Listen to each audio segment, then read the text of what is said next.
Hey traders and investors, welcome back to Trading for Life. Today we're diving into a powerful classic that has stood the test of time, The New Trading for a Living by Dr. Alexander Elder. This isn't just another trading book, it's a complete trading psychology, technical analysis, risk management, and trading system guide, all rolled into one. So, who should read this book? If you're a beginner, this is your roadmap to understanding how real trading works, without the hype. If you're an intermediate trader, it's perfect for refining your strategies and gaining deeper control over your mindset and money management. Even experienced traders will find value in Elder's structured approach and time-tested principles. Why read it? Because successful trading isn't just about signals and setups, it's about discipline, risk control, and emotional balance. Dr. Elder teaches you how to develop a trader's mindset, build a solid strategy, and avoid the common traps that wipe out most traders. So stick around as we break down the key lessons from this must-read trading book. And if you find value, don't forget to like, subscribe, and hit the bell so you never miss a trading insight. Let's jump into it. Chapter 1. Individual Psychology. This chapter lays the foundation by emphasizing that psychology is the most important factor in trading. Dr. Elder explains that markets are driven by human emotions, mainly fear, greed, hope, and regret. The biggest danger for traders isn't the market itself, but their own behavior and emotional responses. He introduces the idea that a trader must develop emotional discipline and treat trading like a business, not gambling or thrill-seeking. Elder stresses the importance of self-knowledge, self-control, and continuous learning. Traders who don't manage their emotions will sabotage their own strategies, no matter how technically sound. Key takeaway: to succeed in trading, mastering yourself is more important than mastering the market. Chapter 2. Mass Psychology. This chapter shifts from the individual to the crowd, explaining how group behavior drives market movements. Elder explains concepts like herd mentality, panic selling, and euphoria buying. The crowd often acts irrationally, and the market reflects this through booms, busts, and bubbles. He points out that while being part of the crowd feels safe, the best traders learn to observe crowd behavior objectively and often take the contrarian view when necessary. Understanding mass psychology allows a trader to anticipate turning points in the market by recognizing emotional extremes in public sentiment. Key takeaway: profitable traders think independently and use crowd behavior as a signal, not a guide. Here are sample chapters. The New Trading for a Living. Introduction. 1. Trading, the last frontier. You can be free. You can live and work anywhere in the world. You can be independent from routine and not answer to anybody. This is the life of a successful trader. Many aspire to it, but few succeed. An amateur looks at a quote screen and sees millions of dollars sparkle in front of his face. He reaches for the money and loses. He reaches again and loses more. Traders lose because the game is hard or out of ignorance or from lack of discipline. If any of these ail you, I wrote this book for you, How I Began to Trade. In the summer of 1976, I drove from New York to California. I took along a few books on psychiatry. I was a first-year psychiatric resident, several histories, and put a paperback copy of Engel's How to Buy Stocks into the trunk of my old Dodge. Little did I know that a dog-eared paperback, borrowed from a lawyer friend, would in due time change the course of my life. That friend, incidentally, had a perfect reverse golden touch. Any investment he touched went underwater. But that's another story. I gulped down the Engel book in campgrounds across America, finishing it on a Pacific beach in La Jolla. I had known nothing about the stock market, and the idea of making money by thinking gripped me. I grew up in the Soviet Union in the days when it was, in the words of a former US president, an evil empire. I hated the Soviet system and wanted to get out, but emigration was forbidden. I entered college at 16, graduated medical school at 22, completed my residency, and then took a job as a ship's doctor. Now I could break free. I jumped the Soviet ship in Abidjan, Ivory Coast. I ran to the US Embassy through the clogged, dusty streets of an African port city, chased by my ex-crewmates. The embassy put me in a safe house and then on a plane to New York. I landed at Kennedy Airport in February 1974, arriving from Africa with $25 in my pocket. I spoke some English, but did not know a soul in this country. I had no idea what stocks, bonds, futures, or options were, and sometimes got a queasy feeling just from looking at the American dollar bills in my wallet. In the old country, a handful of them could buy you 3 years in Siberia. Reading how to buy stocks opened a whole new world for me. When I returned to New York, I bought my first stock. It was Kinder Care. A very bad thing happened. I made money on my first trade and then the second one, leaving me with a delusion that making money in the markets was easy. It took me a couple of years to get rid of that notion. My professional career proceeded on a separate track. I completed a residency in psychiatry at a major university hospital, studied at the New York Psychoanalytic Institute, and served as book editor for the largest psychiatric newspaper in the United States. I still have my license, but my professional practice these days is at most an hour or two per month. I am busy trading, love traveling, and do some teaching. Learning to trade has been a long journey, with soaring highs and aching lows. In moving forward or in circles, I repeatedly knocked my head against the wall and ran my trading account into the ground. Each time I returned to a hospital job, put a stake together, read, thought, did more testing, and then started trading again. My trading slowly improved, but the breakthrough came when I realized that the key to winning was inside my head and not inside a computer. Psychiatry gave me the insight into trading that I will share with you. Do you really want to succeed? For many years, I had a friend whose wife was fat. She was an elegant dresser, and she had been on a diet for as long as I had known her. She said she wanted to lose weight and she didn't eat cake or potatoes in front of people. But when I came into her kitchen, I'd see her go at it with a big fork. She said she wanted to be slim, but remained fat. The short-term pleasure of eating was stronger for her than the delayed pleasure and health benefits of weight loss. My friend's wife reminded me of a great many traders who say they want to be successful, but keep making impulsive trades, going for the short-term thrills of gambling in the markets. People deceive and play games with themselves.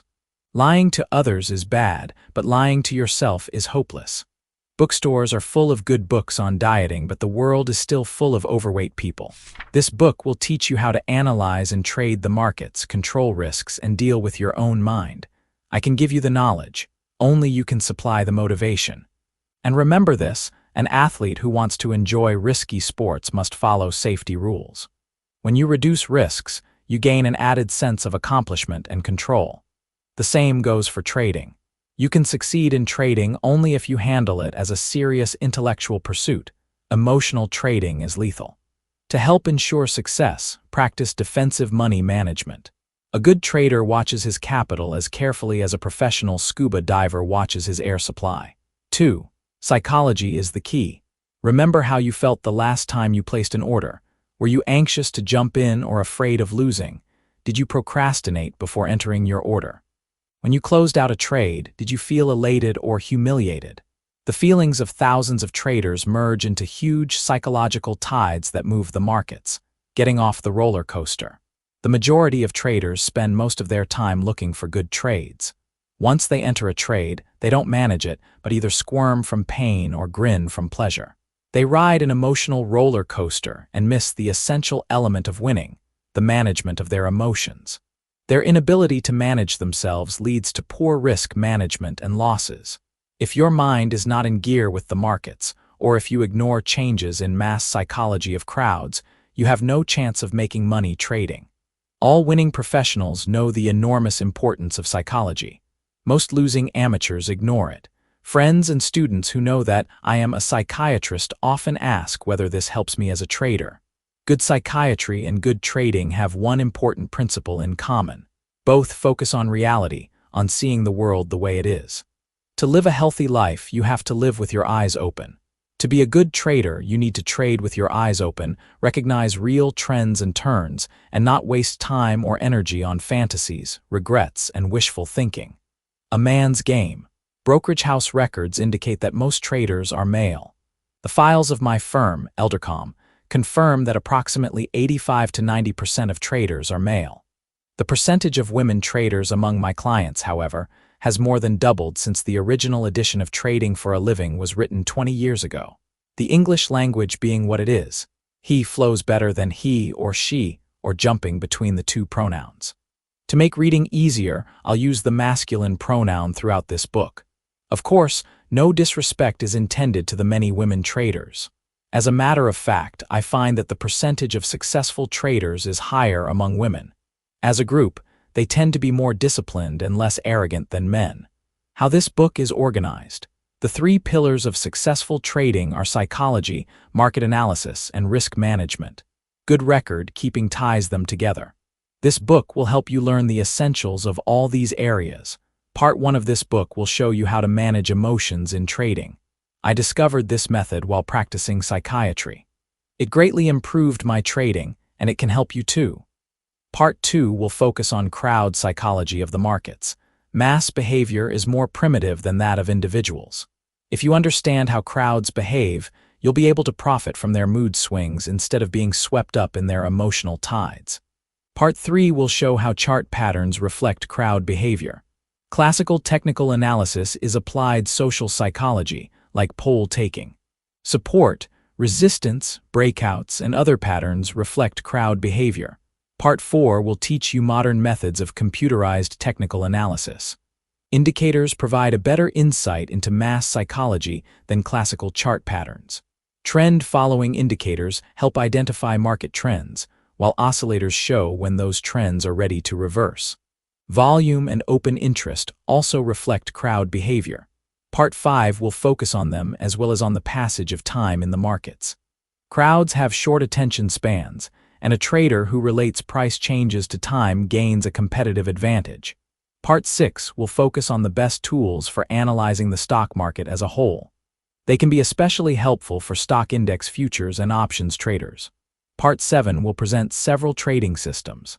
We'll begin with the triple screen, which has become widely accepted, and then review the impulse and channel trading systems. Part 8 will discuss several classes of trading vehicles. It will outline pluses and minuses of equities, futures, options, and forks, while blowing away the promotional fog that clouds some of these markets. Part 9 will lead you into the all-important topic of money management. This essential aspect of successful trading is neglected by most amateurs. You can have a brilliant trading system, but if your risk management is poor, then a short string of losses will destroy your account.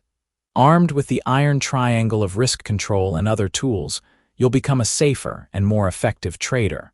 Part 10 will delve into the nitty-gritty of trading, setting stops, profit targets, and scanning. These practical details will help you implement any system you like. Part 11 will guide you through the principles and templates of good record-keeping. The quality of your records is the single best predictor of your success. I'll offer you free downloads of the templates I like to use. Last but not least, this book has a separate study guide. It asks over 100 questions, each linked to a specific section of the book. All questions are designed to test your level of understanding and discover any blind spots. After you finish reading each section of this book, it'll make sense to turn to the study guide and answer questions relevant to that section. If test results turn out to be less than excellent, don't hurry. Reread that section of the book and retake the test. You are about to spend many hours with this book. When you find ideas that look important to you, test them in the only way that matters, on your own market data and in your own trading. You will make this knowledge your own only by questioning and testing it. 3. The odds against you. Why do most traders lose and wash out of the markets? Emotional and mindless trading are big reasons, but there is another. Markets are actually set up so that most traders must lose money. The trading industry slowly kills traders with commissions and slippage. You pay commissions for entering and exiting trades.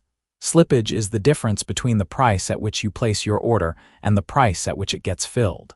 When you place a limit order, it is filled at your price or better, or not at all. When you feel eager to enter or exit and place a market order, it's often filled at a worse price than prevailed when you placed it. Most amateurs are unaware of the harm done by commissions and slippage, just as medieval peasants could not imagine that tiny invisible germs could kill them. If you ignore slippage and deal with a broker who charges high commissions, you're acting like a peasant who drinks from a communal pool during a cholera epidemic. The trading industry keeps draining huge amounts of money from the markets. Exchanges, regulators, brokers, and advisors live off the markets, while generations of traders keep washing out. Markets need a fresh supply of losers, just as builders of the ancient pyramids needed a fresh supply of slaves. Losers bring money into the markets, which is necessary for the prosperity of the trading industry. A minus-sum game. Winners in a zero-sum game make as much as losers lose. If you and I bet $20 on the direction of the next 100-point move in the Dow, one of us will collect $20 and the other will lose $20. A single bet has a component of luck, but the more knowledgeable person will keep winning more often than losing over a period of time. People buy the industry's propaganda about trading being a zero-sum game, take the bait, and open accounts. They don't realize that trading is a minus-sum game. Winners receive less than what losers lose because the industry drains money from the markets. For example, roulette in a casino is a minus-sum game because the casino sweeps away between 3 and 6% of every bet. This makes roulette unwinnable in the long run. You and I can get into a minus-sum game if we make the same $20 bet on the next 100-point move in the Dow through brokers. When we settle, the loser will be out $23, and the winner will collect only $17, while two brokers will smile on their way to the bank. Commissions and slippage are to traders what death and taxes are to all of us. They take some fun out of life and ultimately bring it to an end. A trader must support his broker and the machinery of exchanges before he collects a dime. Being simply better than average is not good enough. You have to be head and shoulders above the crowd to win a minus-sum game. Commissions. Commissions have become much smaller in the past 2 decades. 20 years ago, there were still brokers who charged one-way commissions of between 0.5% and 1% of trade value. Buying 1,000 shares of GE at $20 a share with a total value of $20,000 would have set you back $100 to $200 on the way in and again on the way out. Fortunately for traders, commission rates have plummeted. The extortionate rates haven't completely disappeared. While preparing this book for publication, I received an email from a client in Greece with a small account whose broker, a major European bank, charged him a $40 minimum on any trade. I told him of my broker, whose minimum for 100 shares is only $1. Without proper care, even seemingly small numbers can raise a tall barrier to success. Look at a fairly active trader with a $20,000 account, doing one round-trip trade per day, 4 days a week. Paying $10 one way, by the end of the week he'll spend $80 in commissions, $40 for entries and $40 for exits. If he does that 50 weeks per year, if he lasts that long, by the end of the year he will have spent $4,000 on commission. That would be 20% of his account. George Soros, a top money manager, delivers an average 29% annual return. He wouldn't be where he is if he paid 20% a year in commissions. Even a small commission can build up a major barrier to success. I've heard brokers chuckle as they gossiped about clients who beat their brains out just to stay even with the game. Shop for the lowest possible commissions. Don't be shy about bargaining for lower rates.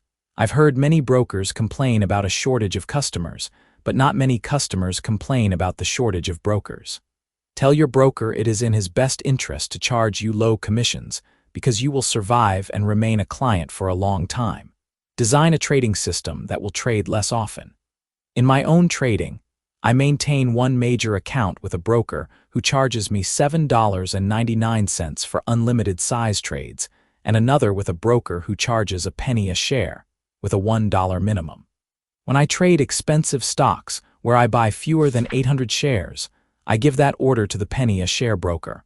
Otherwise, I go with the $7.99 per trade broker. A beginning trader making his first steps should look for a penny a share broker. Then you can trade your 100 shares for $1. A futures trader can expect to pay just a couple of dollars for a round-trip trade. Slippage. Slippage means having your orders filled at a different price than what you saw on the screen when you placed your order.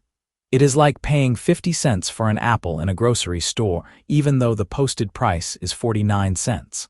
A penny is nothing, but if you're buying 1,000 apples or 1,000 shares with a penny slippage, it'll come to $10 per order, probably greater than your commission.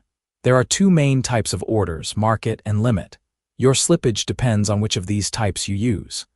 A limit order says, give me that apple at 49 cents. It guarantees the price, but doesn't guarantee a fill. You'll pay no more than 49 cents, but you may end up without the apple that you wanted. A market order says, give me that apple. It guarantees a fill, but doesn't guarantee the price. If prices of apples are rising when you place your order, you may well pay more than you saw on the screen when you push the buy button. You may get hit by slippage. Slippage on market orders rises with market volatility. When the market begins to run, slippage goes through the roof. Do you have any idea how much slippage costs you? There is only one way to find out.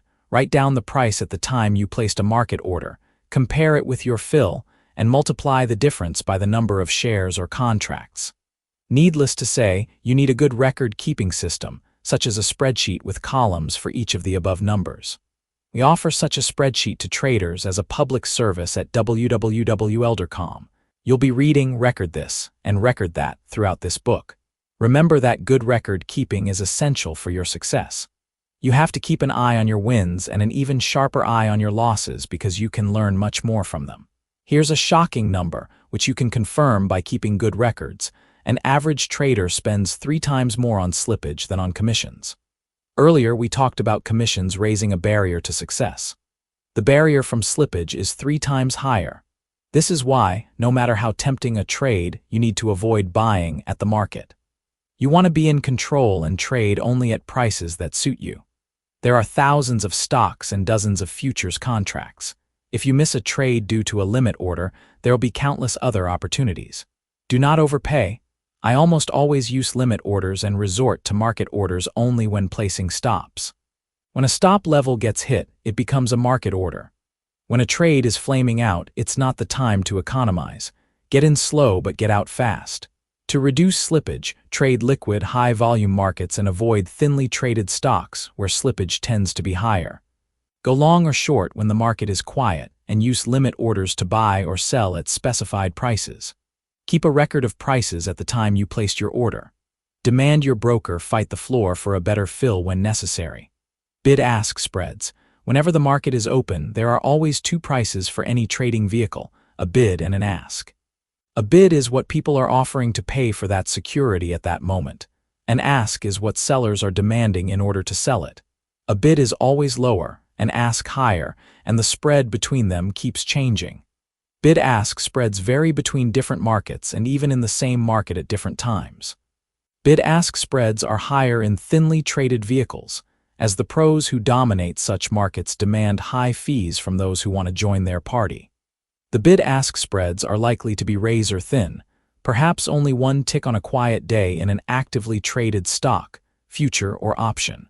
They grow wider as prices accelerate on the way up or down and may become huge, dozens of ticks, after a severe drop or a very sharp rally. Market orders get filled at the bad side of bid-ask spreads. A market order buys at the ask high and sells at the bid low. Little wonder that many professional traders make a good living from filling market orders. Don't feed the wolves. Use limit orders whenever possible. The barriers to success. Slippage and commissions make trading similar to swimming in a piranha-infested river. Other expenses also drain traders' money. The cost of computers and data, fees for advisory services and books, including the one you are reading now, all come out of your trading funds. Look for a broker with the cheapest commissions and watch him like a hawk. Design a trading system that gives signals relatively infrequently and allows you to enter markets during quiet times. Use limit orders almost exclusively, except when placing stops. Be careful on what tools you spend money. There are no magic solutions. Success cannot be bought, only earned. Part 1. Individual Psychology. 4. Why trade? Trading appears deceptively easy. A beginner may cautiously enter the market, win a few times, and start feeling brilliant and invincible. That's when he starts taking wild risks and ends up with bad losses. People trade for many reasons, some rational and many irrational. Trading offers an opportunity to make a lot of money in a hurry. Money symbolizes freedom to many people, even though they often don't know what to do with it. If you know how to trade, you can make your own hours, live and work anywhere you please and never answer to a boss. Trading is a fascinating game, chess, poker, and a video game rolled into one. Trading attracts people who love challenges. It attracts risk-takers and repels those who avoid risk. An average person gets up in the morning, goes to work, has a lunch break, returns home, has a beer and dinner, watches TV, and goes to sleep. If he makes a few extra dollars, he puts them into a savings account. A trader keeps odd hours and puts his capital at risk. Many traders are loners who abandon the certainties of the routine and take a leap into the unknown. Self-fulfillment. Many people have an innate drive to achieve their personal best, to develop their abilities to the fullest. This drive, along with the pleasure of the game and the lure of money, propels traders to challenge the markets. Good traders tend to be hardworking and shrewd people, open to new ideas. The goal of a good trader, paradoxically, is not to make money. His goal is to trade well. If he trades right, money follows almost as an afterthought. Successful traders keep honing their skills as they try to reach their personal best. A professional trader from Texas invited me to his office and said, "If you sit across the table from me while I day trade, you won't be able to tell whether I am $2,000 ahead or $2,000 behind on that day." He has risen to a level where winning does not elate him and losing does not deflate him. He is so focused on trading right and improving his skills that money no longer influences his emotions. The trouble with self-fulfillment is that many people have self-destructive streaks. Accident-prone drivers keep destroying their cars, and self-destructive traders keep destroying their accounts. Markets offer vast opportunities for self-sabotage, as well as for self-fulfillment. Acting out your internal conflicts in the marketplace is a very expensive proposition. Traders who are not at peace with themselves often try to fulfill their contradictory wishes in the markets. If you don't know where you are going, you'll wind up somewhere you never wanted to be. 5. Reality versus fantasy. If a friend with little farming experience told you that he planned to feed himself with food grown on a quarter-acre, 1,000 square meters plot, you'd expect him to go hungry. One can squeeze only so much from a small piece of land. There is, however, a field in which grown-ups let their fantasies fly in trading. A former employee told me that he planned to support himself trading a $6,000 account. When I tried to show him the futility of his plan, he quickly changed the topic. He was a bright analyst, but refused to see that his intensive farming plan was suicidal. In his desperate effort to succeed, he'd have to take on large positions, and the slightest wiggle of the market will quickly put him out of business. A successful trader is a realist. He knows his abilities and limitations. He sees what's happening in the markets and knows how to react. He analyzes the markets without cutting corners, observes himself, and makes realistic plans. A professional trader cannot afford illusions. Once an amateur takes a few hits and gets a few margin calls, he swings from cocky to fearful and starts developing strange ideas about the markets. Losers buy, sell, or avoid trades due to their fantastic ideas. They act like children who are afraid to pass a cemetery or look under their bed at night because they are afraid of ghosts. The unstructured environment of the market makes it easy to develop fantasies. Most people who grow up in Western civilization have several similar fantasies. They are so widespread that when I studied at the New York Psychoanalytic Institute, there was a course called Universal Fantasies. For example, many people have a fantasy in childhood that they were adopted. This fantasy seems to explain the unfriendly and impersonal world. It consoles a child, but prevents him from being aware of a reality he'd rather not see, that his parents aren't that good. Our fantasies influence our behavior, even if we aren't consciously aware of them. In talking to hundreds of traders, I keep hearing several universal fantasies. They distort reality and stand in the way of trading success. A successful trader must identify his fantasies and get rid of them. The brain myth. Losers who suffer from the brain myth will tell you, "I lost because I didn't know trading secrets." Many have a fantasy that successful traders have some secret knowledge. That fantasy helps support a lively market in advisory services and ready-made trading systems. A demoralized trader may whip out his credit card to buy access to trading secrets. He may send money to a charlatan for a $3,000 can't-miss, back-tested, computerized trading system. When that system self-destructs, he'll pull out his almost maxed-out credit card again for a scientific manual that explains how he can stop losing and begin winning by contemplating the moon, the stars, or even Uranus. At an investment club we used to have in New York, I often ran into a famous financial astrologer. He often asked for free admission because he couldn't afford to pay a modest fee for the meeting and a meal. His main source of income remains collecting money for astrological trading predictions from hopeful amateurs. Losers don't realize that trading is intellectually fairly simple. It is nowhere near as demanding as taking out an appendix, building a bridge, or trying a case in court. Good traders are shrewd, but few are intellectuals. Many have never been to college and some have dropped out of high school. Intelligent and hardworking people who have succeeded in their careers often feel drawn to trading. Why do they fail so often? What separates winners from losers isn't intelligence or secrets, and certainly not education. The undercapitalization myth. Many losers think that they would trade successfully if they had a bigger account. People destroy their accounts either by a string of losses or a single abysmally bad trade. Often, after the loser is sold out, unable to meet a margin call, the market reverses and moves in the direction he expected. He starts fuming. Had he survived another week, he would have made a fortune instead of losing. Such people look at market reversals that come too late and think that those turns confirm their methods. They may go back to work and earn, save, or borrow enough money to open another small account. History repeats itself. The loser gets wiped out, the market reverses and proves him right, but only too late, he's been sold out again. That's when the fantasy is born. If only I had a bigger account, I could have stayed in the market longer and won. Some losers raise money from relatives and friends by showing them a paper track record. It seems to prove that they would have won big if only they had had more money to work with. But even if they raise more money, they lose that too, as if the market were laughing at them.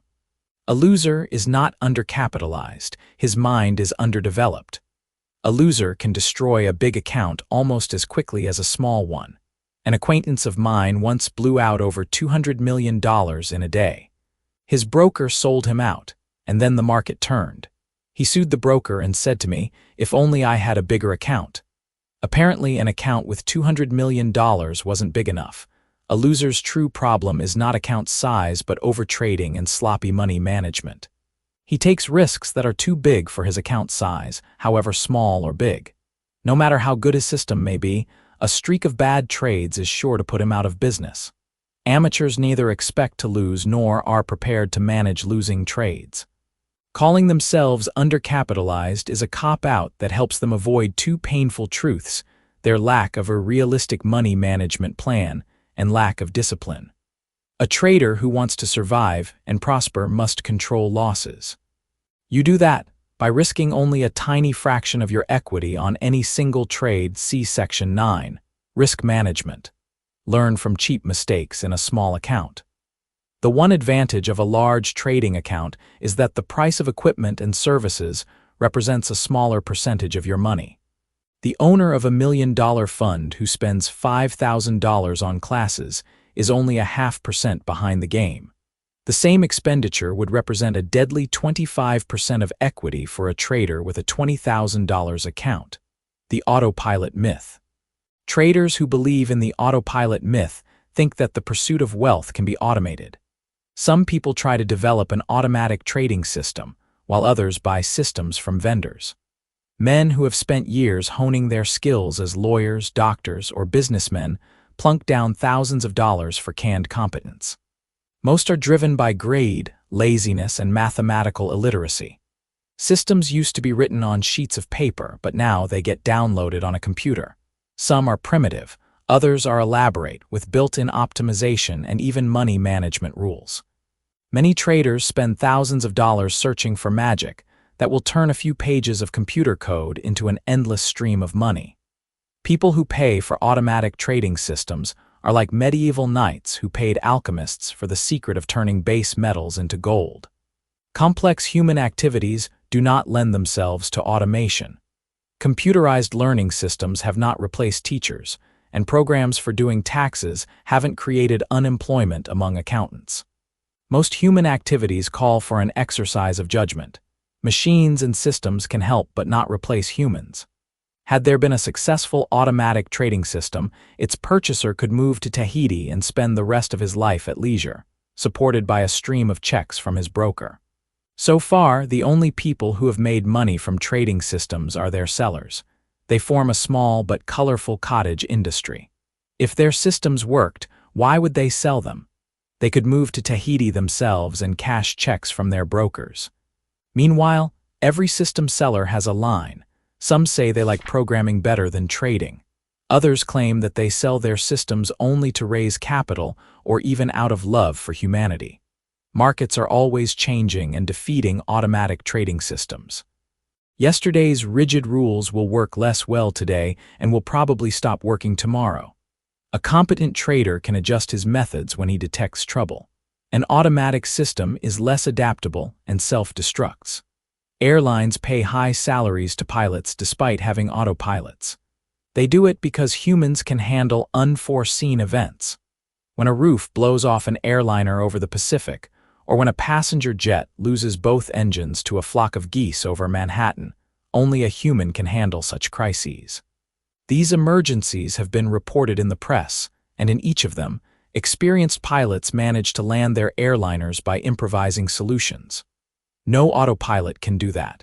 Betting your money on an automatic system is like betting your life on an autopilot. The first unexpected event will make your account crash and burn. There are good trading systems out there, but they have to be monitored and adjusted using individual judgment. You have to stay on the ball. You cannot abdicate responsibility for your success to a mechanical system. Traders with autopilot fantasies try to repeat what they felt as infants.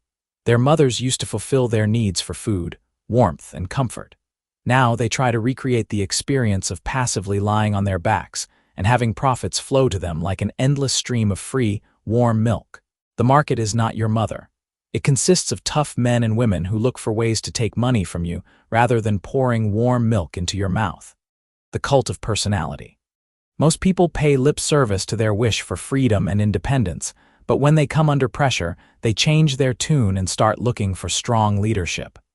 A circumflex, traders in distress often seek directions from assorted gurus. When I was growing up in the former Soviet Union, children were taught that Stalin was our great leader. Later, we found out what a monster he was, but while he was alive, most people enjoyed following the leader. He freed them from the need to think for themselves. Little Stalins were installed in every area of society, in economics, biology, architecture, and so on. When I came to the United States and began to trade, I was amazed to see how many traders were looking for a guru, their own little Stalin. The fantasy that someone else can make you rich is always with us. There are 3 types of gurus in the financial markets: market cycle gurus, magic method gurus, and dead gurus. Cycle gurus call important market turns. Method gurus promote new highways to riches. Still others have escaped criticism and invited cult, following through the simple mechanism of departing this world. Market cycle gurus. For many decades, the U.S. stock market has generally followed a 4-year cycle. The broad stock market has normally spent 2.5 or 3 years going up and 1 or 1.5 years going down. A new market cycle guru emerges in almost every major stock cycle, once every 4 years. A guru's fame tends to last for 2 to 3 years. The reigning period of each guru coincides with a major bull market in the United States. A market cycle guru forecasts rallies and declines. Each correct forecast increases his fame and prompts even more people to buy or sell when he issues his pronouncements. A market cycle guru has a pet theory about the market. That theory, cycles, volume, Elliott wave, whatever, is usually developed several years prior to reaching stardom. At first, the market refuses to follow an aspiring guru's pet theory. Then the market changes and for several years comes in gear with the guru's calls. That is when the guru's star rises high above the marketplace. Compare this to what happens to fashion models as public tastes change. One year, blondes are popular, another year, redheads. Suddenly, last year's blonde star is no longer wanted for the front cover of a major magazine. Everybody wants a dark model or a woman with a birthmark on her face. A model doesn't change, public tastes do. Gurus always come from the fringes of market analysis. They are never establishment analysts. Institutional employees play it safe, afraid to stick their necks out, and almost never achieve spectacular results.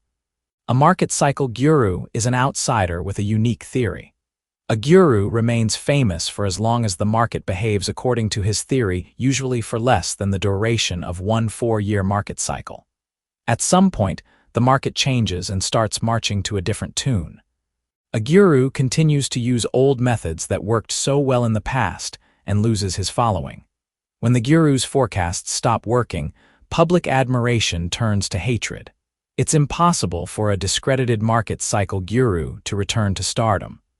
All market cycle gurus have several traits in common.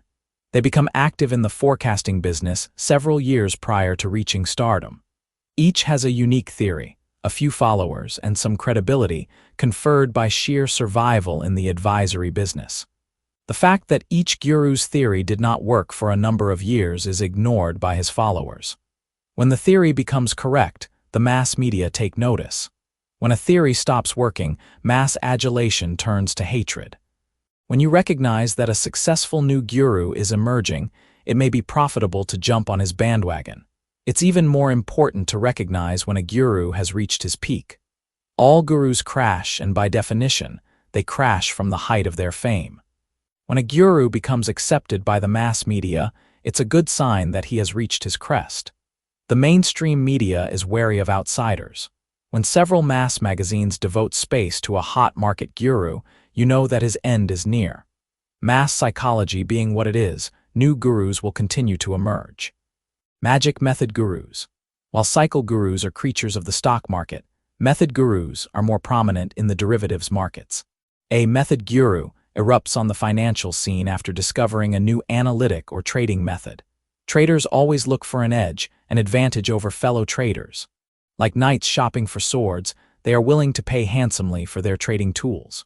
No price is too high if it lets them tap into a money pipeline. A magic method guru sells a new set of keys to market profits, speed lines, cycles, market profile, etc. It may have an edge in the beginning, but as soon as enough people become familiar with a new method and test it in the markets, it inevitably deteriorates and starts losing popularity.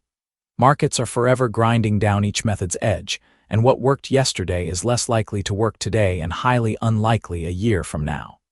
Oddly enough, even in this era of global communications, reputations change slowly. A guru whose image has been destroyed in his own country can make money peddling his theory overseas. That point has been made to me by a guru who compared his continued popularity in Asia to what happens to faded American singers and movie stars. They are unable to attract an audience in the United States, but they can still make a living singing abroad. Dead gurus. The third type of a market guru is a dead guru. His books are reissued, his market courses are scrutinized by new generations of eager traders, and the legend of the dear departed analyst's prowess and personal wealth grows posthumously. The dead guru is no longer among us and cannot capitalize on his fame. Other promoters profit from his reputation and expired copyrights. One dear departed guru is R.N. Elliott, but the best example of such a legend is W.D. Gann. Various opportunists sell Gann courses and Gann software. They claim that Gann was one of the best traders who ever lived, that he left a $50 million estate, and so on. I interviewed W.D. Gann's son, an analyst for a Boston bank. He told me that his famous father could not support his family by trading but earned his living by writing and selling instructional courses. He could not afford a secretary and made his son work for him. When W.D. Gann died in the 1950s, his estate, including his house, was valued at slightly over $100,000. The legend of W.D. Gann, the giant of trading, is perpetuated by those who sell courses and other paraphernalia to gullible customers, the followers of gurus. A guru has to produce original research for several years, then get lucky when the market turns his way. While some gurus are dead, those who are alive range from serious academic types to great showmen. To read about scandals surrounding many gurus, try Winner Takes All by William R. Galasher. When we pay a guru, we expect to get back more than we spend. We act like a man who bets a few dollars against a 3-card Monte dealer on a street corner. He hopes to win more than he put down on an overturned crate. Only the ignorant or greedy take the bait. Some people turn to gurus in search of a strong leader. They look for a parent-like omniscient provider. As a friend once said, they walk with their umbilical cords in hand, looking for a place to plug them in. A smart promoter provides such a receptacle for a fee. The public wants gurus, and new gurus will come. As an intelligent trader, you must realize that in the long run, no guru is going to make you rich. A circumflex, you have to work on that yourself. Occasionally, when I give a talk or appear on TV, someone introduces me as a famous guru. I shudder at those words and interrupt such introductions. A guru is someone claiming to lead the crowds across the desert for a donation. No such pitches here. I always begin by explaining that there are no magic methods, that the field of trading is as huge and diverse as that of medicine, where one needs to choose one specialty and work hard to become good at it. I chose my path a long time ago, and what I do in front of a class is simply think out loud, sharing my modes of research and decision-making. Trade with your eyes open. Wishful thinking is stronger than dollars. Recent research has proven that people have a prodigious ability to lie to themselves and avoid seeing the truth. Duke University professor Dan Ariely describes a clever experiment. A group of people are given an intelligence test, but half of them are accidentally shown a response sheet, allowing them to look up correct answers before recording their own. Needless to say, they score above the rest. Next, everybody is asked to predict their grades on the next IQ test, in which there will be absolutely no cheat sheets, and those who predict correctly will get paid. Surprisingly, the half of the group that scored higher with cheat sheets predicted higher results for the next test. The cheaters wanted to believe they were very smart, even though their incorrect predictions of success would cost them money. A successful trader cannot afford wishful thinking. He must be a realist. There are no cheat sheets in the markets. You can see the truth in your trade diaries and equity curves. To win in the markets, we need to master 3 essential components of trading: sound psychology, a logical trading system, and an effective risk management plan. These are like 3 legs of a stool. Remove one and the stool will fall.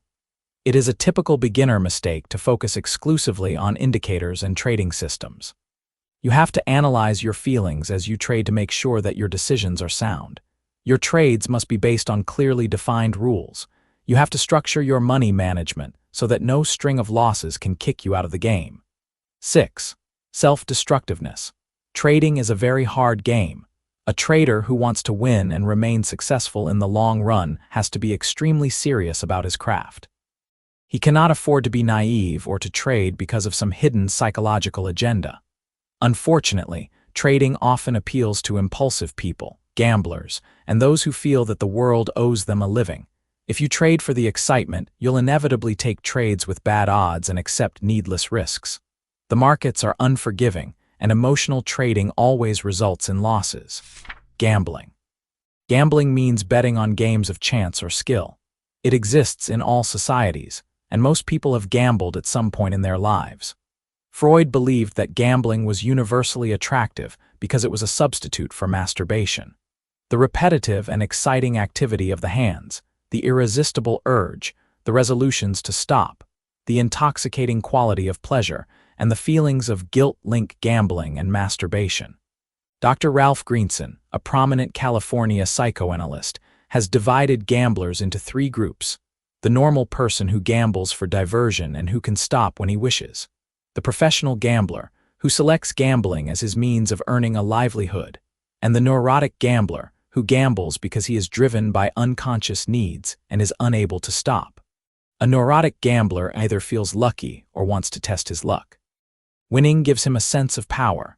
He feels pleased like a baby feeding at a breast. In the end, a neurotic gambler always loses because he tries to recreate that omnipotent feeling of bliss instead of concentrating on a realistic long-term game plan. Dr. Sheila Bloom, director of the compulsive gambling program at South Oaks Hospital in New York, called gambling an addiction without a drug. Most gamblers are men who gamble for the action. Women tend to gamble as a means of escape. Losers usually hide their losses and try to look and act like winners, but are plagued by self-doubt. Trading stocks, futures, and options gives a gambler a high, while looking more respectable than betting on the ponies. Gambling in the financial markets has a greater aura of sophistication than playing numbers with a bookie. Gamblers feel happy when trades go in their favor. They feel terribly low when they lose. They differ from successful professionals who focus on long-term plans and don't get particularly upset or excited over any single trade. The key sign of gambling is the inability to resist the urge to bet. If you feel that you are trading too much and the results are poor, stop trading for a month.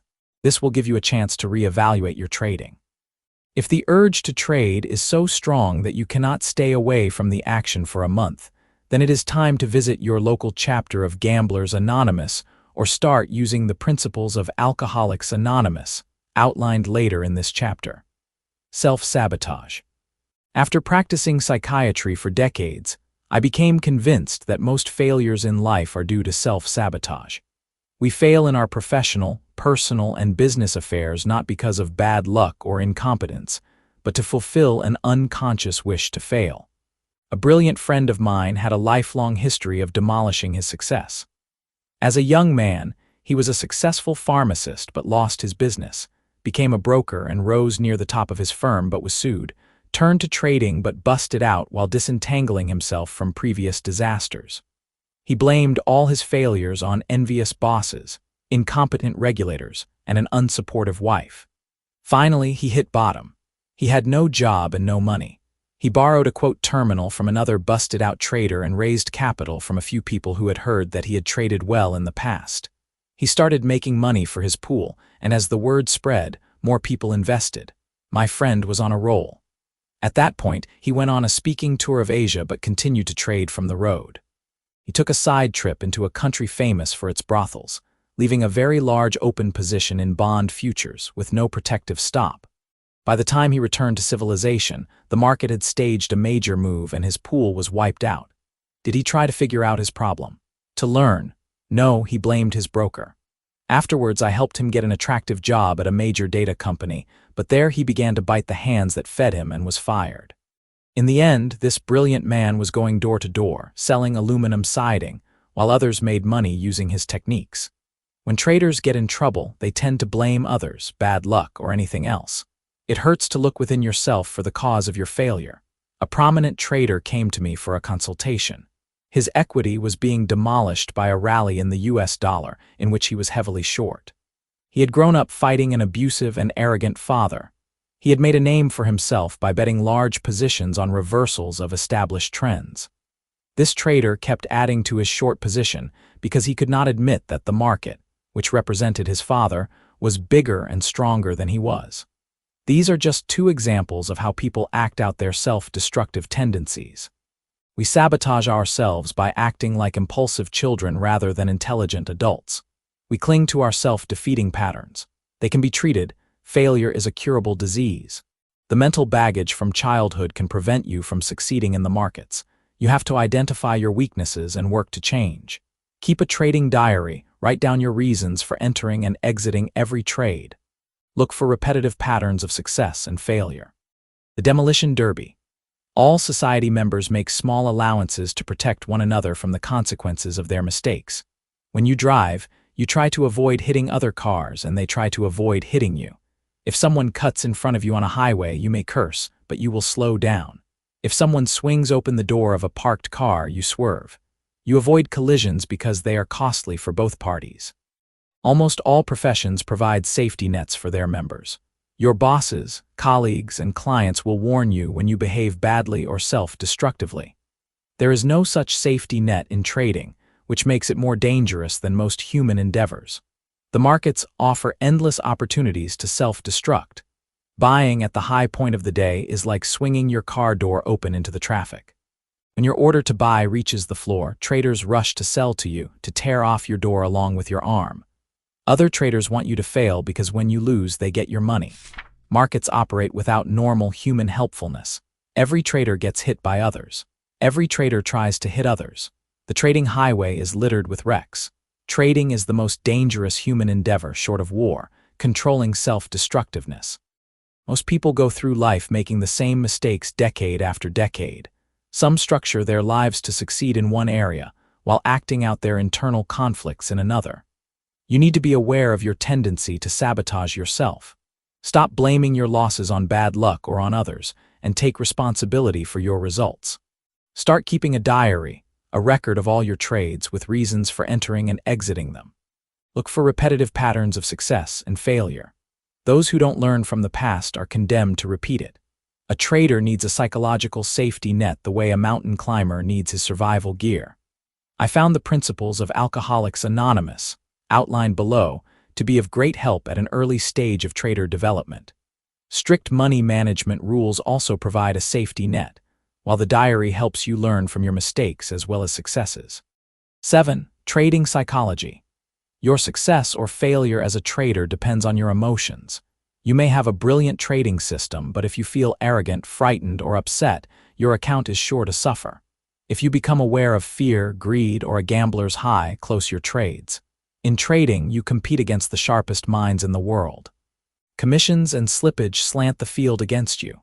Now, on top of that, if you allow your emotions to interfere with your trading, the battle is lost. My friend and partner in Spike TradeCom, Carrie Lovevorn, is fond of repeating, "It is hard enough to know what the market is going to do. If you don't know what you are going to do, the game is lost." Having a good trading system is not enough. Many traders with good systems wash out because psychologically they are not prepared to win. Bending the rules. Markets offer enormous temptations, like walking through a gold vault or through a harem. They provoke great surges of greed and even greater waves of fear of losing what we've got. Those feelings cloud our perceptions of market reality. Most amateurs feel like geniuses after a short winning streak. It is exciting to believe that you are so good that all your trades are sure to be winners. That's when traders start deviating from their rules and damage their accounts. Traders gain some knowledge when their emotions kick in and they self-destruct. Most traders promptly give their killings back to the markets, which are full of rags to rags stories. The hallmark of a successful trader is the ability to accumulate equity. You need to make trading as objective as possible. Be sure to follow money management rules. Keep a spreadsheet listing all your trades, including commissions and slippage. Keep a diary of all your trades with before and after charts. At the early stages of your trading career, you may have to devote as much energy to analyzing yourself as analyzing the markets. When I was learning to trade, I read every book on trading psychology I could find. Many writers offered sensible advice. Some stressed discipline. You cannot let the markets sway you. Don't make decisions during trading hours. Plan a trade and trade a plan. Others stressed flexibility. Don't enter the market with any preconceived notions. Change your plans when markets change. Some experts suggested isolation. No business news, no Wall Street Journal, no listening to other traders, just you and the market. Others advised being open-minded, keeping in touch with other traders, and soaking up fresh ideas. Each piece of advice seemed to make sense, but they contradicted one another. I kept reading, trading, and focusing on system development. I also continued to practice psychiatry. I never thought the two fields were connected until I had a sudden insight. The idea that changed how I trade came from psychiatry. The insight that changed my trading. Like most psychiatrists, I always had some patience with alcohol problems. I also served as a consultant to a major drug rehabilitation program. It didn't take me long to realize that alcoholics and addicts were more likely to recover in self-help groups than in classical psychiatric settings. Psychotherapy, medications, and expensive hospitals and clinics can sober up a drunk, but seldom succeed in helping him remain sober. Most addicts quickly relapse. They have a much better chance to recover if they become active in Alcoholics Anonymous and similar self-help groups. Once I realized that AA members were more likely to stay sober and rebuild their lives, I became a big fan of Alcoholics Anonymous. I began sending patients with drinking problems to AA and related groups, such as ACOA, Adult Children of Alcoholics. If an alcoholic came to me for treatment, I insisted that he also go to AA because otherwise he'd be wasting both our time and his money. One night, I stopped by a friend's office on the way to a party. We had 2 hours before it began, and my friend, who was a recovering alcoholic, said, "You want to take in a movie or go to an AA meeting?" I had sent many patients to AA but had never been to a meeting since I have never had a drinking problem. I jumped at chance to attend an AA meeting. It was a new experience. The meeting was held at a local IMCA. A dozen men and a few women sat on folding chairs in a plain room. The meeting lasted an hour. I was amazed by what I heard. These people seemed to talk about my trading. They talked about alcohol, but as long as I substituted the word loss for alcohol, most of what they said applied to me. My account equity was swinging up and down in those days. I left that meeting knowing that I had to handle my losses the way AA handles alcoholism. 8. Trading lessons from AA. Almost any drunk can stay sober for a few days, until the urge to drink drives him back to the bottle. He cannot resist as long as he continues to think and feel like an alcoholic. Sobriety begins inside a person's mind. Alcoholics Anonymous has a system for changing the way people think and feel about drinking. AA members use a 12-step program for changing their minds. These 12 steps, described in the book 12 Steps and 12 Traditions, refer to 12 stages of personal growth. Recovering alcoholics attend meetings where they share their experiences with other recovering alcoholics, supporting each other in their sobriety. Any member can get a sponsor, another AA member whom he can call for support when he feels the urge to drink. AA was founded in the 1930s by two alcoholics, a doctor and a traveling salesman who began meeting to help each other stay sober. They developed a system that worked so well, others began to join them. AA has only one goal: to help its members stay sober. It doesn't ask for money, takes no political positions, and runs no promotional campaigns. AA keeps growing thanks only to word of mouth and owes its success only to its effectiveness. The 12-step program of AA is so effective that people with other problems now use it. There are 12-step groups for children of alcoholics, gamblers, and others. I've become convinced that traders can stop losing money if they apply the key principles of Alcoholics Anonymous to their trading. Denial. A social drinker enjoys a cocktail, a glass of wine, or a beer but stops when he feels he's had enough. An alcoholic's chemistry is different. Once an alcoholic takes a drink, he feels an urge to continue until he passes out or his money runs out. A drunk may say that he needs to cut down on drinking but can't admit that it's out of control. Try telling an alcoholic relative, friend, or employee that his drinking is out of control and damaging his life, and you'll run into a wall of denial. An alcoholic may say, "My boss fired me 'cause I was hungover and came in late. My wife took the kids and left 'cause she had no sense to begin with. My landlord is trying to kick me out of the apartment 'cause I'm a little behind on the rent. I'm gonna have to cut down on my drinking and everything will be all right." This man has lost his family and his job. He is about to lose the roof over his head. His life is spinning out of control, but he keeps saying that he can cut down on his drinking. This is denial. Alcoholics deny their problems while their lives are falling apart. As long as an alcoholic believes that he can control his drinking, he is headed downhill. Nothing will ever change, even if he gets a new job, a new wife, and a new landlord. Alcoholics deny that alcohol controls their lives. When they talk of reducing drinking, they talk about managing the unmanageable. They are like a driver whose car spins out of control on a mountain road. When the car careens down a cliff, it is too late to promise to drive carefully. An alcoholic's life careens out of control while he denies he's an alcoholic. There is a stark parallel between an alcoholic and a trader whose account is being demolished by losses. As he keeps changing his trading tactics, he acts like an alcoholic who tries to solve his problem by switching from hard liquor to beer.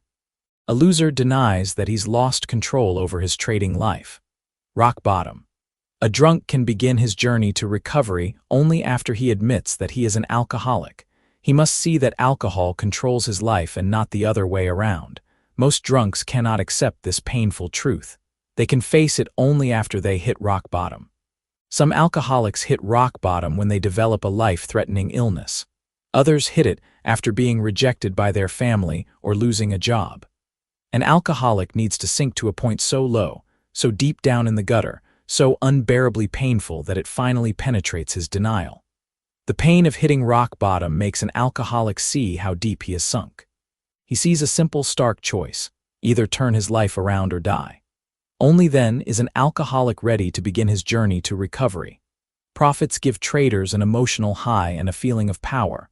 They try to get high again, put on reckless trades, and give back their profits. Most traders cannot stand the pain of severe losses. They die as traders after hitting rock bottom and wash out of the markets. The few survivors realize that the main trouble is not with their methods, it is with their thinking. They can change and become successful traders. The first step. An alcoholic who wants to recover has to go through 12 steps, 12 stages of personal growth. He needs to change how he thinks and feels, how he relates to himself and others. The first step of AA is the hardest: to admit that one is powerless over alcohol. An alcoholic must recognize that his life has become unmanageable, that alcohol is stronger than he is. Most cannot take that step, drop out, and go on to destroy their lives. If alcohol is stronger than you, then you can never touch it again, not even a sip, for as long as you live. You have to give up drinking forever. Most drunks do not want to give up that pleasure. They destroy their lives rather than take the first step of AA. Only the pain of hitting rock bottom can motivate them to take that first step. One day at a time. You may have seen bumper stickers that say, "One day at a time" or "Easy does it." Those are AA slogans, and people who drive those cars are probably recovering alcoholics. Planning for life without alcohol can seem overwhelming. That's why AA encourages its members to live sober one day at a time. The goal of every AA member is to stay sober today and go to bed sober tonight. Gradually, days become weeks, then months, then years. AA meetings and other activities help each recovering alcoholic stay sober, one day at a time. Recovering alcoholics receive, and give others, invaluable support and fellowship at these meetings. They are held at all hours all over the world. Traders have much to learn from those meetings. An AA meeting. One of the best things that a trader can do is go to an AA meeting. I especially recommend it to any trader on a losing streak.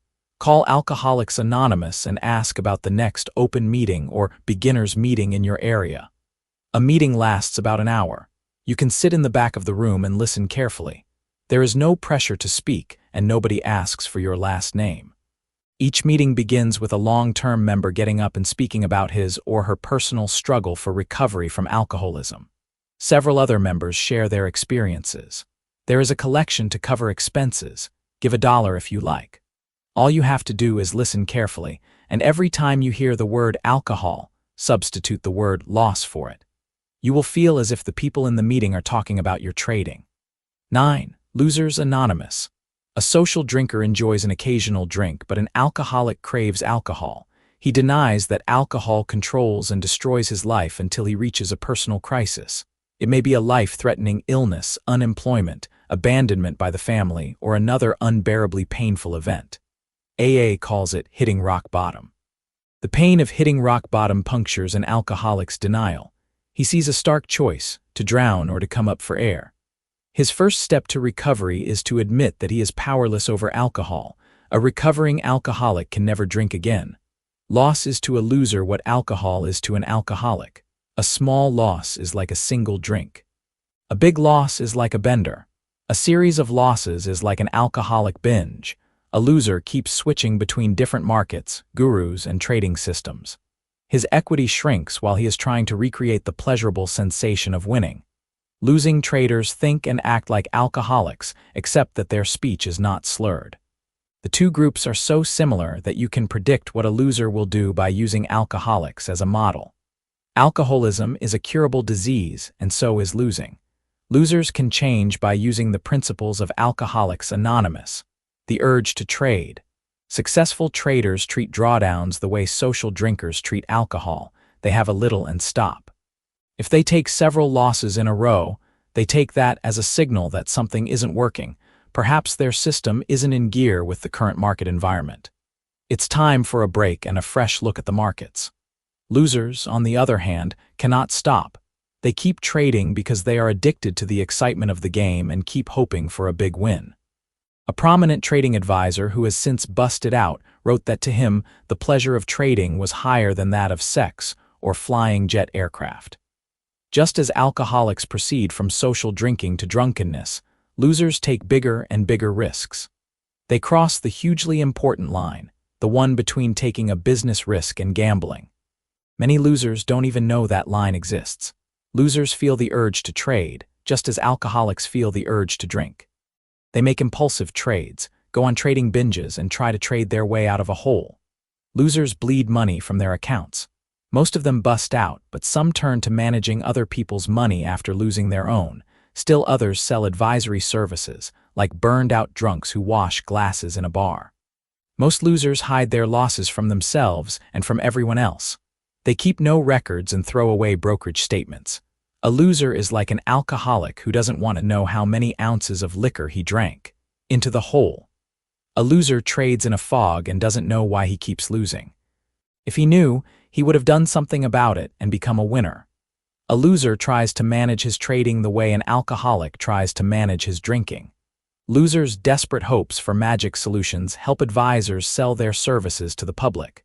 They switch to new trading systems, buy more software, and look for tips from new gurus. As losses mount and equity shrinks, a loser grows desperate and converts outright positions into spreads, doubles up on losing positions, reverses and trades in the opposite direction, and so on. All of that does him no more good than switching from hard liquor to wine can help an alcoholic. A losing trader careens out of control, trying to manage the unmanageable. Alcoholics die prematurely, and most traders bust out of the markets and never come back. New trading methods, hot tips, and improved software will not help a person who cannot handle himself. A loser keeps getting high from trading while his equity shrinks. Trying to tell him that he is a loser is like trying to take a bottle away from a drunk.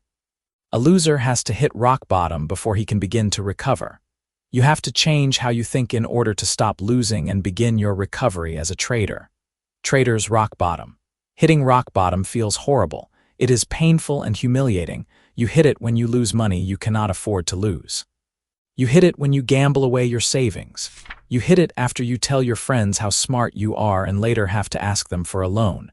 You hit rock bottom when the market comes roaring at you and yells, "You fool!" Some people hit rock bottom after only a few weeks of trading. Others keep adding money to their accounts to postpone the day of reckoning. It hurts to see a loser in the mirror. We spend our lifetime building up self-esteem. Most of us have a high opinion of ourselves. Your first impulse may be to hide, but remember, you are not alone. Almost every trader has been there. Many traders who hit rock bottom slink away from the market and never look back. Many who trade today will be gone in a year, if not sooner. They'll hit rock bottom, crumble, and leave. They'll try to forget trading like a bad dream. Some will lick their wounds and wait until the pain fades away and then return, having learned little. They'll be fearful, and their fear will further impair their trading. Fortunately, some traders will recoil from rock bottom to begin the process of change and growth. For these individuals, the pain of hitting rock bottom will break the vicious cycle of getting high from winning and then losing everything and crashing. When you admit that your personal problem causes you to lose, you can begin building a new trading life. You can start developing the discipline of a winner. Trader's first step. Just as an alcoholic needs to admit that he can't control his drinking, a trader needs to admit that he cannot control his losses. The first step of an AA member is to say, "I am an alcoholic. I am powerless over alcohol." As a trader, you have to take your first step and say, "I am a loser. I am powerless over losses." Recovering alcoholics struggle to stay sober one day at a time. A trader can recover using the principles of AA. Now you have to struggle to trade without losses one day at a time. You may say that's impossible. What if you buy and the market immediately declines? What if you sell short and it turns out to be the bottom tick and the market immediately rallies? Even the best traders lose money on some trades. The answer is to draw a line between a businessman's risk and a loss. As traders, we always take businessmen's risks, but we may never take a loss greater than this predetermined risk. For example, a storekeeper takes a risk every time he stocks new merchandise. If it doesn't sell, he'll lose money. An intelligent businessman takes only risks that will not put him out of business, even if he makes several mistakes in a row. Stocking 2 crates of merchandise may be a sensible business risk, but stocking a full trailer is probably a gamble. As a trader, you are in the business of trading. You need to define your businessman's risk, the maximum amount of money you'll risk on any single trade.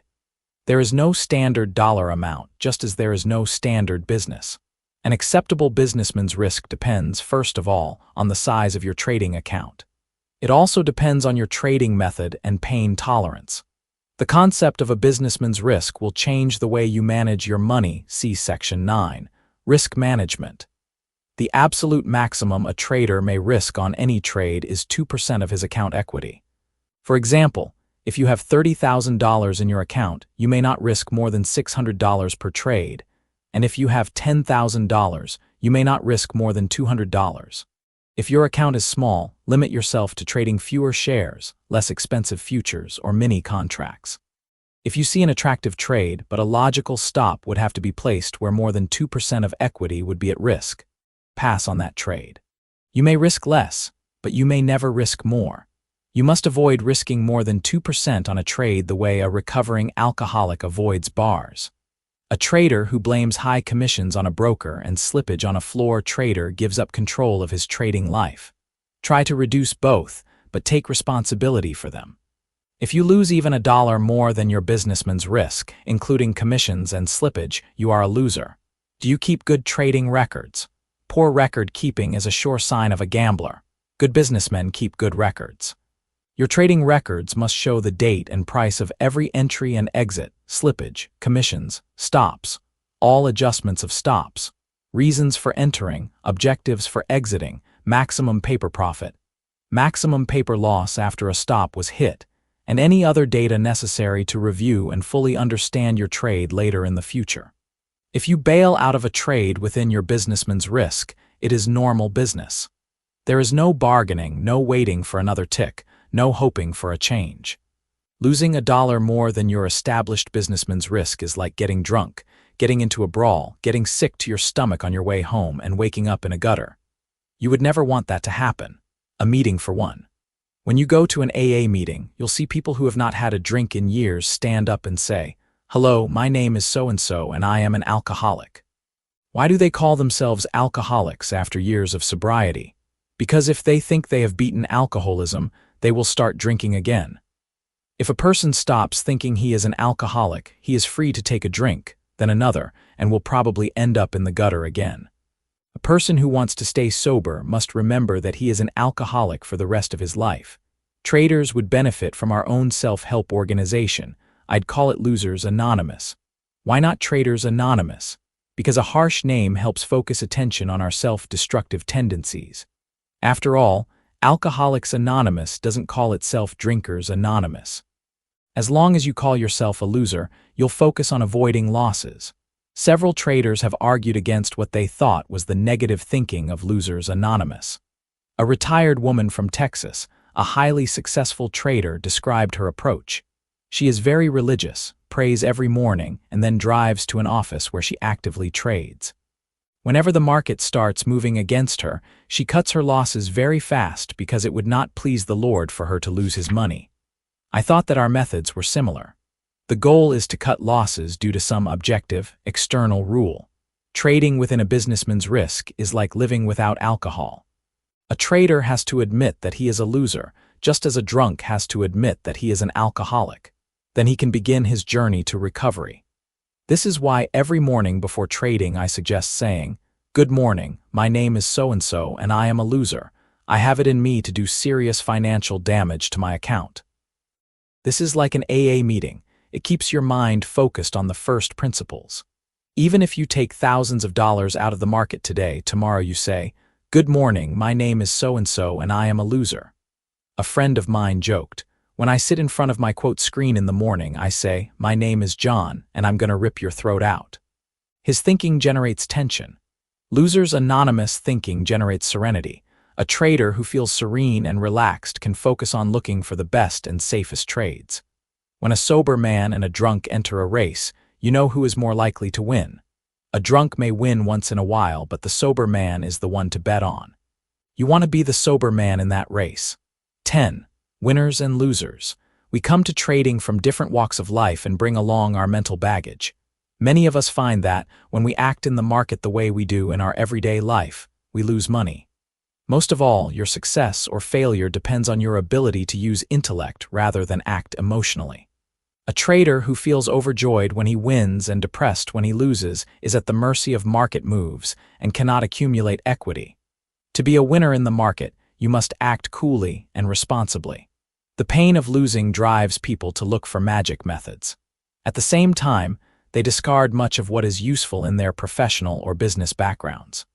Like an ocean, the market is like an ocean. It moves up and down regardless of what you wish. You may feel joy when you buy a stock and it explodes in a rally. You may feel drenched with fear when you go short, but the market rises, melting your equity with every uptick.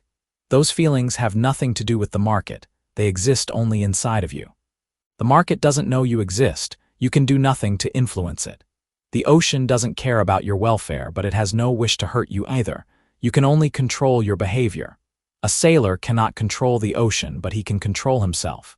He can study currents and weather patterns, learn good sailing techniques, and gain experience.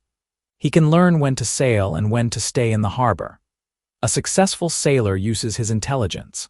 An ocean can be useful. You can fish in it and use its surface to get to other islands. An ocean can be dangerous. You can drown in it. The more rational your approach, the more likely you are to get what you want. On the other hand, when you act out your emotions, you cannot focus on the reality of the ocean. A trader has to study trends and reversals in the market the way a sailor studies the ocean. He must trade on a small scale while learning to handle his account. You can never control the market, but you can learn to control yourself. After a string of profitable trades, a beginner may feel he can walk on water. He starts taking wild risks and blows up his account. On the other hand, an amateur who takes several losses in a row often feels so demoralized that he cannot place an order even when his system gives him a signal to buy or sell.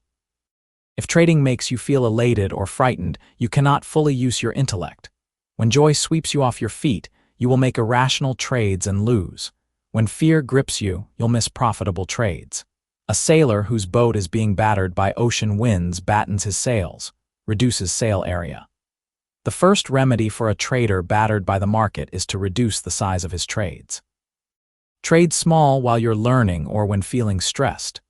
A professional trader uses his head and stays calm. Only amateurs become excited or depressed. Emotional trading is a luxury that nobody can afford. Emotional trading. Most people crave excitement and entertainment. Singers, actors, and professional athletes command much higher incomes than such mundane workmen as physicians, pilots, or college professors. People love to have their nerves tickled. They buy lottery tickets, fly to Las Vegas, and slow down to gawk at road accidents. Emotional trading can be very addictive. Even those who drop money in the markets receive a fantastic entertainment value. The market is a spectator sport and a participant sport rolled into one. Imagine going to a major league ball game in which you are not confined to the bleachers. Pay a few $100s and be allowed to run onto the field and join the game. If you hit the ball right, you'll get paid like a professional. You would probably think twice before running onto the field the first few times. This cautious attitude is responsible for the well-known beginner's luck. Once a beginner hits the ball right a few times and collects his pay, he is likely to get the idea that he is as good as the pros or even better, and could make a good living from the game. Greedy amateurs start running onto the field too often, even when there are no good playing opportunities. Before they know what hit them, a short string of losses destroys their accounts.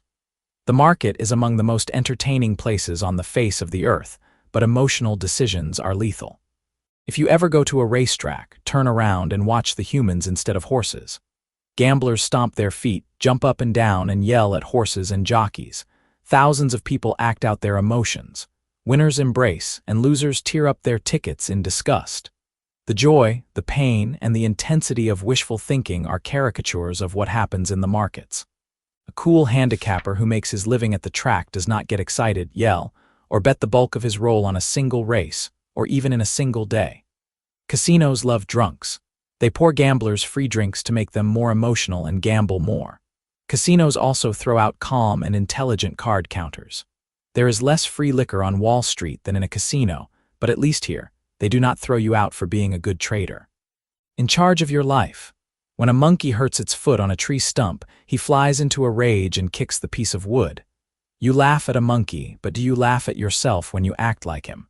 If the market drops while you are long, you may double up on your losing trade or else flip and go short, trying to get even. This is acting emotionally instead of using your intellect. What's the difference between a trader trying to get back at the market and a monkey kicking a tree stump? Acting out of anger, fear, or elation destroys the chance of success. You have to analyze your behavior instead of acting out your feelings. We get angry at the market. We become afraid of it and develop silly superstitions. All the while, the market keeps cycling through its rallies and declines like an ocean going through its storms and calm periods. Mark Douglas writes in The Disciplined Trader that in the market, There is no beginning, middle, or end, only what you create in your own mind. Rarely do any of us grow up learning to operate in an arena that allows for complete freedom of creative expression, with no external structure to restrict it in any way. We try to cajole or manipulate the market, acting like the ancient Emperor Xerxes, who ordered his soldiers to horsewhip the sea for sinking his fleet. Most of us aren't aware of how manipulative we are, how we bargain and act out our feelings. Most of us consider ourselves the center of the universe and expect every person or group to be either good or bad to us.